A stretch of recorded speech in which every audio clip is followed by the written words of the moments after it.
오늘 믿음에 관해서 성경이 하시는 말씀이 무엇인가 한번 좀 같이 나누겠습니다. 전도파 훈련 다 받으신 분들 다 아실 텐데요. 열쇠의 예화가 있죠. 열쇠가 여러 가지가 있지만 소원을 들어주는 기도에 필요한 믿음의 열쇠, 문제를 해결해 주는 그런 믿음의 열쇠, 구원의 문을 여는 열쇠, 그 믿음의 열쇠는 또 다르죠. 어떤 열쇠에 구원의 문을 열 수 있습니까? 예수 그리스도를 내 구주로 영접하는 그 믿음이 구원에 이르게 하는 열쇠가 되고, 교회에서 말하는 또 다른 믿음들이 있는데 그 믿음은 아까 말씀드린 대로 내 마음의 소원이나 이런 것들을 하나님께 구할 때 마음에 가지게 되는 자세, 이런 것들 또한 믿음이라고 이야기한다. 그런 내용을 다 아실 겁니다. 오늘 3절에 나오는 믿음은 구원에 필요한, 예수님을 영접할 때에 필요한 그런 믿음을 의미하는 것이 아니고요, 이미 믿는 사람들이 가지게 된 영적 능력을 말합니다. 또는 믿는 사람들이 이미 가지게 된 그 정서 또는 능력. 저 사람이 믿음이 좋다라고 할 때 느낌이 오시죠? 영적으로 굉장히 능력이 있으시고, 그리고 성경을 많이 알고, 무슨 일을 결정할 때 성경대로 하려고 나보다 훨씬 더 깊이 노력한다라고 할 때 우리가 믿음이 좋다 이렇게 말하잖아요. 거기에 해당되는 단어라고 보시면 되겠습니다. 그래서 믿음이 연약한 분들은 죄에 넘어지기도 하고 또 실수하기도 하는데, 믿음이 좋다라고 하는 분들은 죄를 이기기도 하고 어려움이 와도 잘 이겨나가죠. 어떤 분이 계십니까? 지지난주 영화 보셨잖아요. 주기철 목사님은 믿음이 굉장히 강한 분이셨죠. 그렇게 일제의 그 위협에도 굴복하지 않았어요. 주기철 목사님만 굴복하지 않고 견디신 건 아니지만 그 당시에 많은 그리스도인들이 일제의 위협에 넘어갔습니다. 뭐가 부족했습니까? 믿음이 부족해. 예수님을 구주로 영접한 분은 맞지만 그 권능, 영적인 능력이 부족해서 육체와 정신의 위협 앞에서 무릎을 꿇었습니다.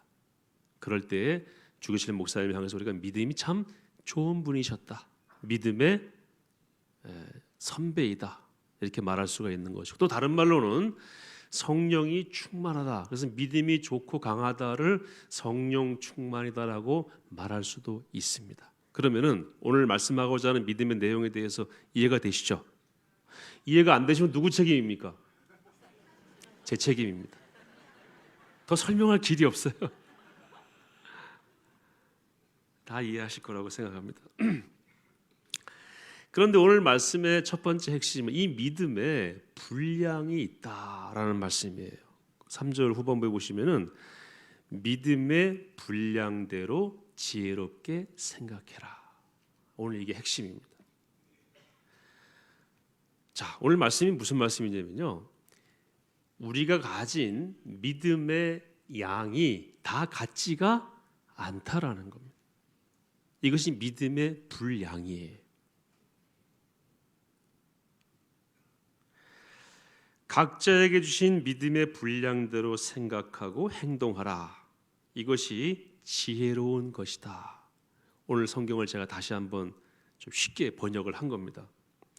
표준 세 번역은 이렇게 번역하고 있어요. 3절 마지막 부분을 하나님께서 각 사람에게 나눠 주신 믿음의 분량대로 분수에 맞게 생각하십시오. 오늘 장로님께서 기도하실 때 이미 이 부분을 기도 가운데 언급하셨습니다. 성경을 깊이 연구하고 오신 장로님이십니다. 지혜롭게 생각하라를 새 번역에서는 어떻게 번역했어요? 분수에 맞게.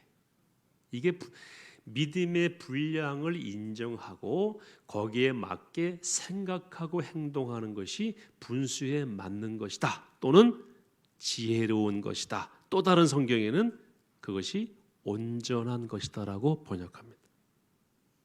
온전한 것이다. 그러니까 각자가 가진 믿음의 분량이 다르기 때문에 각자는 그 믿음의 분량대로 생각하고 행동해야 하는데, 그렇게 하는 것이 지혜롭고 그렇게 하는 것이 온전하고 그렇게 하는 것이 분수에 맞는 것이다. 제가 다시 한번 번역했어요.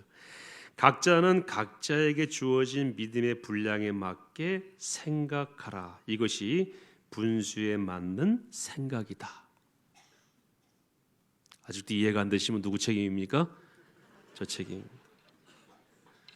자, 요 예를 들으시면은 좀 더 이해가 되실 거예요. 제가 실제로 경험한 일인데요. 제가 오래전에 전도사 시절에 제가 이렇게 봉사했던 교회에 부흥회가 있었습니다.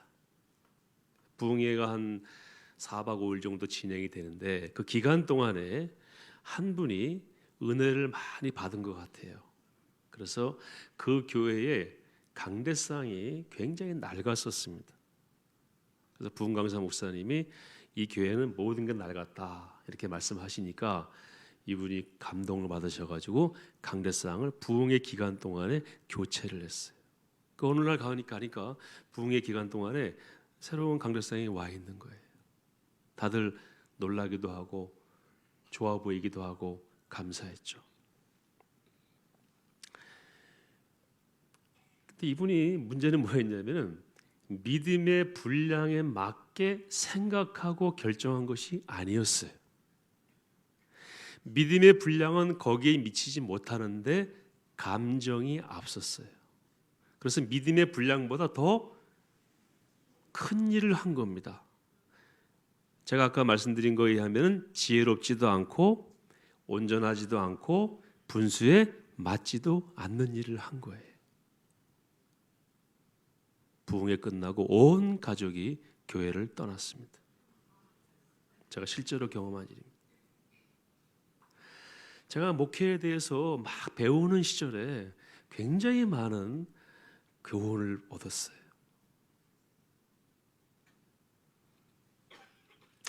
성경이 말씀하고 있더라고요. 모든 일은 믿음을 따라 해라. 로마 14장 제가 말씀 읽어드리겠습니다. 로마 14장 23절 의심하고 먹는 자는 정죄되었나니 이는 믿음을 따라 하지 아니하였기 때문이라. 믿음을 따라 하지 아니하는 것은 다 죄니라. 가만히 말씀 묵상해 보세요. 로마 14장 가서 보시면요, 먹는 거 입는 거 가지고 초대교회가 막 싸웁니다. 서로의 믿음의 분량을 인정하지 않기 때문에 그런 일이 발생한 거예요. 그러니까 보세요. 믿음을 따라 정확하게 생각하고 행동하지 않는 것은 감정을 따라하거나 욕심을 따라하는 경우가 대부분입니다. 그걸 성경은 뭐라고 말씀하고 있다고요? 죄다라고 말씀하고 있어요. 두 번째 예를 하나 들어보겠습니다. 아직도 우리 포에버 나오시는 어르신들 가운데 담배 못 끊으신 분 계십니까? 어떻게 이럴 수가 있습니까? 또 목사가 안 볼 때 한 잔씩 하시는 분 계세요? 제가 가끔 술 얘기하면 입맛 다시는 분들 계시더라고요.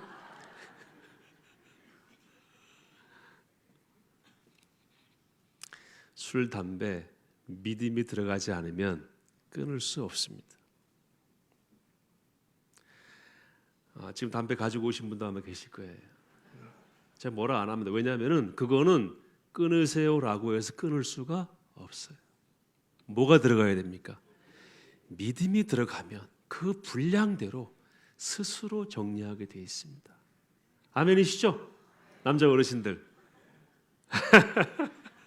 옛날에 다 한 잔씩 하시고 세상에서 이렇게 푸르셨잖아요. 그러나 믿음이 들어가고 나니까 그게 큰 의미가 없다. 더 큰 믿음이 들어가면 더 큰 것도 몰아낼 수가 있기 때문에 인위적으로 술, 담배 같은 것들 예를 들면은 그것을 해결할 수가 없어요. 그거 인위적으로 해결하는 분은 조심해야 됩니다. 굉장히 무서운 분이에요. 술, 담배 인위적으로 딱 끊는 분은요 독한 분입니다. 다른 쪽으로 반드시 역반응이 나타나게 돼 있어요. 그런데 믿음이 들어가서 끊는 분들은 아주 자연스럽게 다른 부분에서도 성숙한 모습을 나타내시게 되어 있습니다. 한 5분 정도가 깊이 공감하시는 것 같습니다. 남자 어르신들 가운데 바로 이겁니다. 각자에게 믿음의 분량이 있다. 그 믿음의 분량대로 생각하고 행동하는 것이 온전한 것이고 지혜로운 것이고 또 뭐라고 그랬습니까? 분수에 맞는 것이다. 이해되시죠? 아직도 이해가 안 되시면 누구 책임입니까? 예를 하나 더 들어드리겠습니다. 교회 헌금하는 거 무엇을 따라 해야 됩니까? 믿음을 따라 해야 됩니다.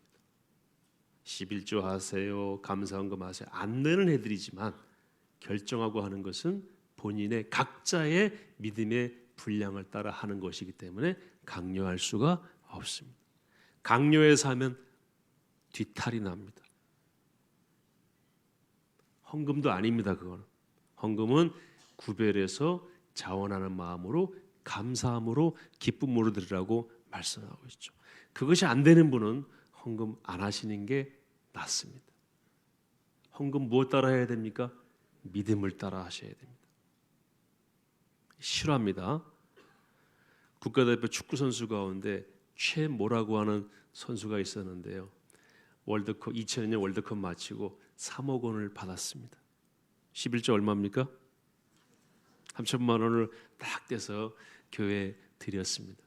아버지가 안 믿는 분이셨어요. 네가 완전히 돌았구나. 교회에 갔습니다. 가서 목사님한테 3천만 원 환불해달라고 그랬어요. 그 목사님이 난 잘 모르겠다고. 그리고 그거는 헌금은 그거 환불이 글쎄 그런 일이 있을까요? 근데 그 목사님이 누구셨냐면은 자기 친구의 아버님이셨는데요. 그 목사님의 아들도 축구 선수였어요. 제가 드리는 말씀이 100% 정확한지는 모르겠는데 큰 줄거리는 맞습니다. 그래서 이 선수가 몸이 아파서 축구를 못 하게 됐을 때에 자기 친구의 소개로 그 친구 아버지 목사님 만나서 기도받고 몸이 나아서 축구를 하게 된 거예요. 하나님의 은혜로 알고 그 작은 교회니까 그 교회에다가 11조를 드린 거예요. 우리 지난번에 2002년 월드컵 4강 끝나고 나서 3억씩 줬거든요. 알고 계시죠? 예. 나 안 받았다고 그러실 거예요? 그래서 3천만 원을 헌금을 한 거예요. 11조를. 아버지는 믿음이 있습니까? 없습니까? 없으니까 이해도 안 되고 온전한 것도 아니고 이 분수에 안 맞는 일을 아들이 한 거죠. 근데 아들은 무엇대로 한 겁니까? 믿음대로 한 거예요. 내 몸을 낫게 해주신 분은 하나님이시다. 내 몸도 하나님의 것이고 이 몸을 통해 얻은 모든 물질도 하나님의 것이다. 나는 말씀대로 하나님께 11조를 드린 것이다. 그리고 고백으로 믿음의 분량을 따라 드린 거예요. 근데 아버지는 그게 안 통하니까 내가 교회 갔더니 그 환불 안 해준다. 네가 가서 받아와라. 그러니까 그 아들이 뭐라고 그랬냐면요. 사정을 얘기하면서 아버지 그러므로 그 돈을 아버지가 받아오시면 저는 3억을 다 드리겠습니다. 3억을 다 하나님께 드리겠습니다. 그때 아버지가 됐다. 아버지를 움직이는 코드는 그것입니다. 아들은 무엇으로 움직였어요? 믿음으로. 이제 다 이해되셨죠? 오늘 무슨 말씀인지. 설교 끝났습니다. 그러므로 행동을 먼저 요구할 것이 아니고 무엇을 위해서 기도하고 돌아봐야 됩니까? 믿음이에요. 내 믿음이 어느 분량에 와 있는가 하는 것이 먼저 중요한 것입니다. 그 믿음의 분량이 차면은 생각과 행동은 합당하게 따르게 되어 있습니다. 쉬운 예를 제가 하나 드리겠습니다. 제 신용카드입니다. 이거를 제가 물건을 사러 가서 카드를 이렇게 신나게 사인을 딱 했어요. 직원이 한도 초과합니다 그러더라고요. 카드는 다 가지고 계시죠. 각자가 뭐가 다릅니까? 한도가 달라요. 한도가 달라요. 이걸 똑같이 사용한다고 그럴 때에는 막힙니다. 한도에 따라서만 쓸 수가 있습니다. 오늘 말씀이 바로 이거예요. 각자가 믿음이 있다라고 하지만 하나님께서 각자에게 맞는 믿음의 분량을 허용하셨고 거기에 맞게 써야 멋지게 사인하고 돌아 나올 수가 있지, 과하게 쓰면 잡히게 됩니다. 뒤탈이 나게 돼 있어요. 그러고 보니까 이해가 되네요. 왜 내 옆에 있는 집사님은 맨날 교회에 10분 늦게 오는지. 네. 이해되시죠? 말씀 좀 해주세요. 이제 이해됩니다. 이제 당신이 이해가 됩니다. 한번 말씀해 주세요.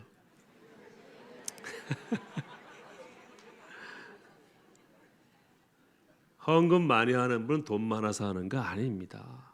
헌금을 적게 하는 분은 들을 게 없어서 못 하시는 것도 아니에요. 대체로 믿음의 분량대로 하는 겁니다. 그걸 강요할 수도 없고 뒤바꿀 수도 없습니다.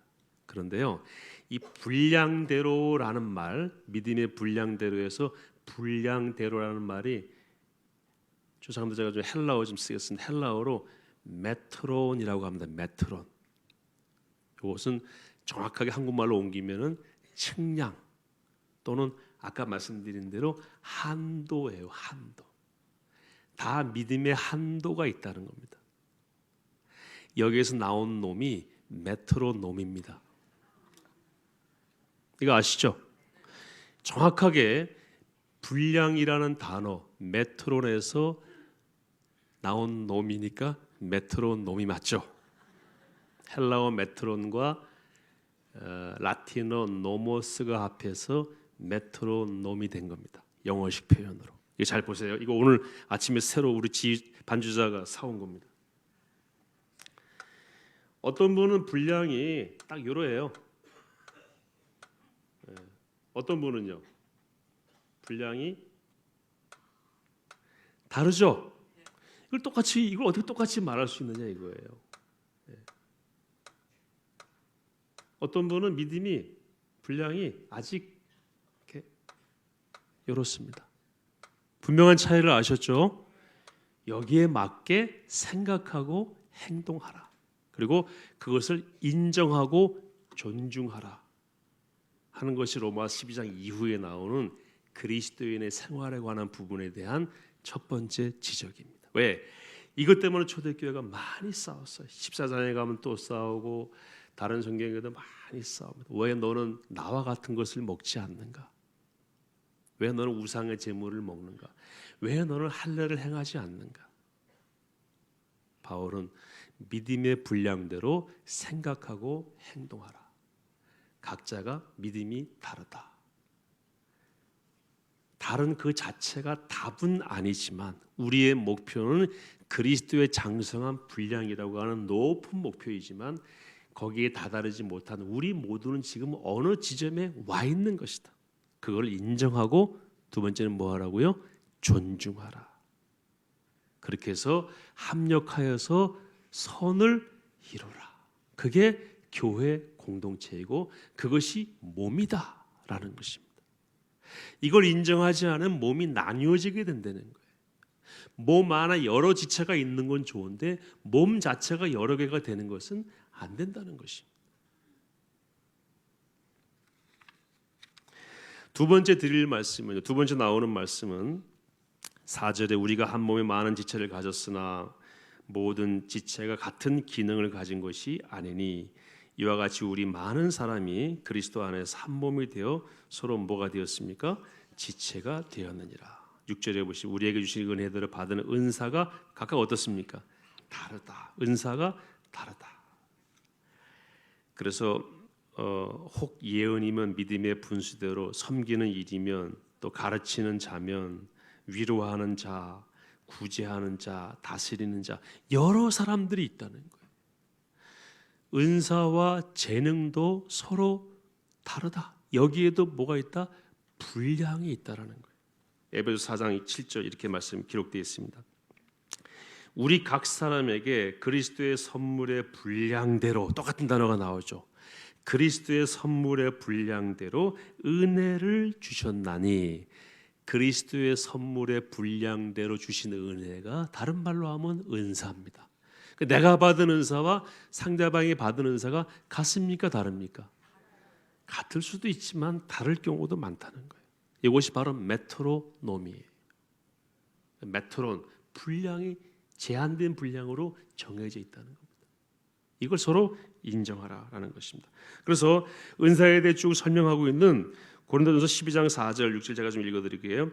은사는 여러 가지나 성령은 같고 직분은 여러 가지나 주는 같으며 또 사역은 여러 가지나 모든 것을 모든 사람 가운데에서 이루시는 하나님은 같으시다.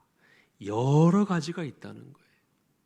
제한된 분량으로 각자에게 여러 가지 모양의 이런 박자를 주셨다는 겁니다. 이거를 동일하게 보려고 하지 말고 서로, 첫째는 뭐라고 그랬습니까? 인정하고, 둘째는요, 존중하라. 그래서 합력하여 뭘 이루라고요? 선을 이루라.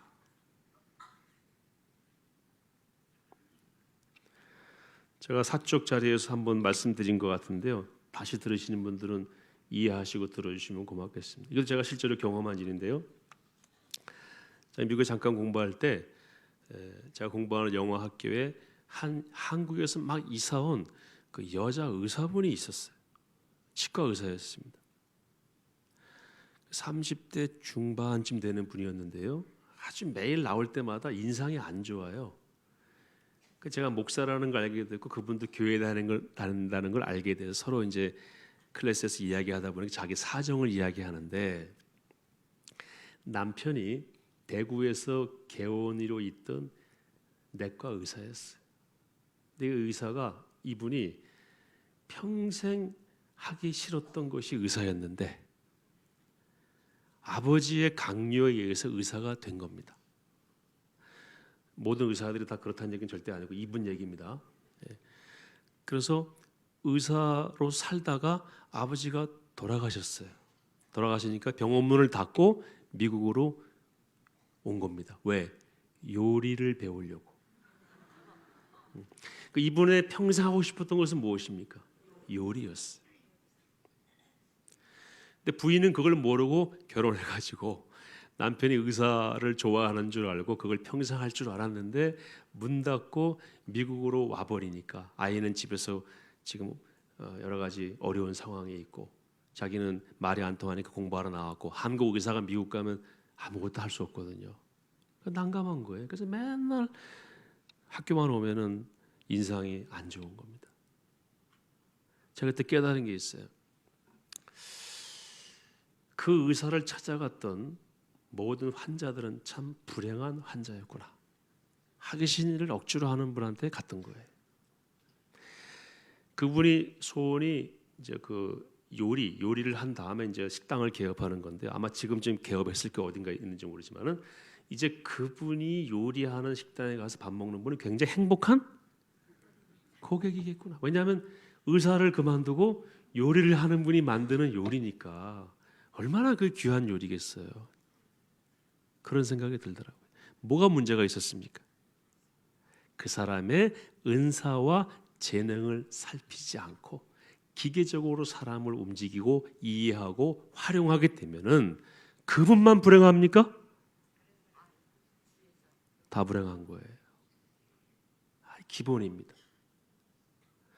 제가 초등학교 다닐 때 교회에서 선생님이 이런 설교를 하신 적이 있어요. 선생님이, 전 세계에 나랑 똑같은 사람이 3명은 반드시 있다. 저는 그거 진짜 믿었습니다. 언젠간 만나겠지.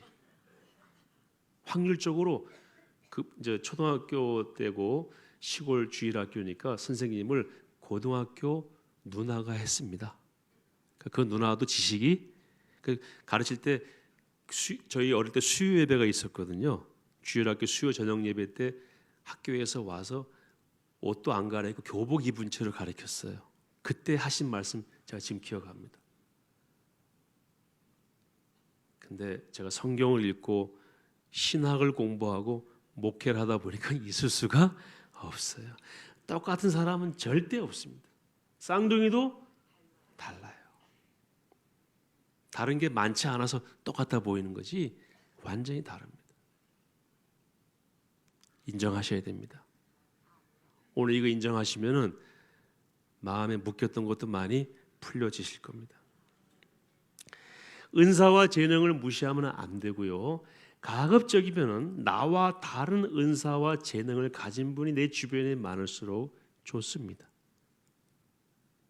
이것도 이해 안 되시는 분이 계시는데요. 설명을 드릴게요. 자, 지난번에 성수순례 갔더니 이태리에서 그 밀라노 한인교회 집사님 한 분이 저희를 안내하러 나오셨어요. 근데 그분은 성악 전공자입니다. 쭉 이야기를 하다 보니까 밀라노 한인교회의 성도들 대부분은 유학생인데 전공이 다 뭐겠습니까? 성악입니다. 찬양대 그 자체가 세계 최고의 합창단입니다. 재밌는 거는요, 유아가 와서 귀국할 때까지 독창 한 번도 못 해본답니다. 기회가 없대요. 워낙 사람들이 많고. 그래서 귀국하기 전까지 교회에서 헌금투성이라도 한번 해보는 게 소원이죠. 왜? 나랑 똑같은 사람이 워낙 많으니까. 나랑 똑같은 사람이 많을수록 나와 같은 사람이 많을수록 내가 쓰임 받기가 어렵습니다. 근데 우리 이렇게 생각할 때가 많죠. 쟤는 나랑 너무 달라. 그게 좋은 겁니다. 다락방 가실 때마다 저 사람 나랑 안 맞는 것 같아. 그게 좋은 겁니다. 하실 일이 있습니다. 제가 좀 여쭤볼까요? 이재관 목사님하고 저하고 같아요, 달라요? 좋은 겁니다. 똑같아 보세요. 가치가 반으로 떨어집니다. 제가 봐도 좀 다른 것 같아요.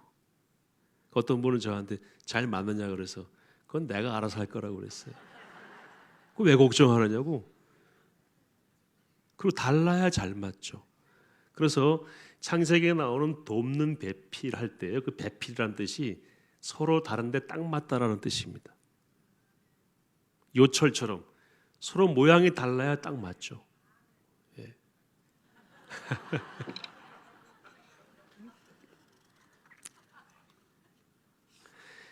교회라고 하는 몸에는 이런 서로 다른 지체들이 많이 와 계십니다. 인정하셔야 됩니다. 그래야 합력해서 뭐를 이룰 수가 있습니까? 선을 이룰 수가 있습니다. 상대방이 나와 똑같지 않더라도 이제 알았어요.